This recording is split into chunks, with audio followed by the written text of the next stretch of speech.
Digital demarcation কেন করবেন? এটি একটি ডিজিটাল ডিমার্কেশন। প্রত্যেকটা প্লটের বাহুগুলো কত ফিট করে আছে এখানে উল্লেখ করা আছে। এছাড়াও জমির পরিমাণ কত শতাংশ কম্পিউটারের মাধ্যমে সেইটাও এখানে দেয়া আছে। এই ডিমার্কেশনটি করা হয়েছিল একটি মৌজার সীমানা নির্ধারণ করার জন্য।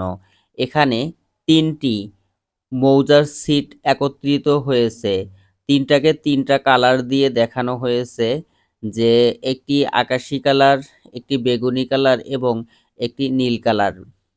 এইটা করার প্রয়োজন কেন হয়? কারণ আপনার যখন সিট মৌজাগুলো জয়েন করবেন বাস্তবে তখন এভাবে কম্পিউটারের মাধ্যমে আপনারা ডিমার্কেশন আগে করে নেবেন। তারপর মাঠ পর্যায়ে গিয়ে ৩টা মৌজারে ৩ জায়গা থেকে মাপ এনে তারপর সীমানা নির্ধারণ করতে হয়।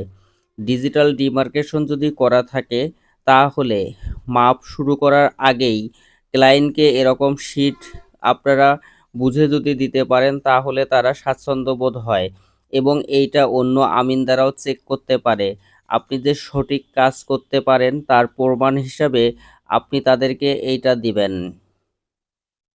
ডিজিটাল ডিমার্কেশন হাতে পেলে তারা জমির পরিমাণ, কোন পাশে কত ফিট করে আছে সব দেখতে পায়। আপনাদের যাদের ভূমি নিয়ে জটিলতা রয়েছে, আপনারা চাইলে আমাদের সঙ্গে যোগাযোগ করলে আমরা এরকম ডিজিটাল ডিমার্কেশন আপনাকে পাঠাবো।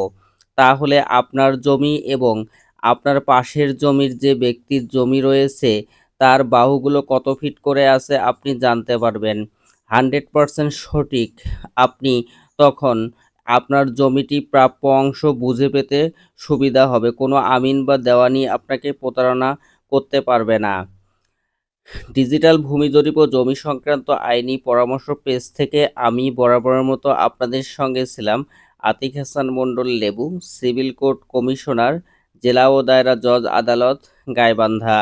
ডিজিটাল ভূমি জরিপ পেজের সঙ্গে থাকুন, লাইক, কমেন্ট এবং শেয়ার করে আমাদেরকে উৎসাহিত করুন। আপনাদেরকে অসংখ্য ধন্যবাদ আমাদের পেজের সঙ্গে থাকার জন্য।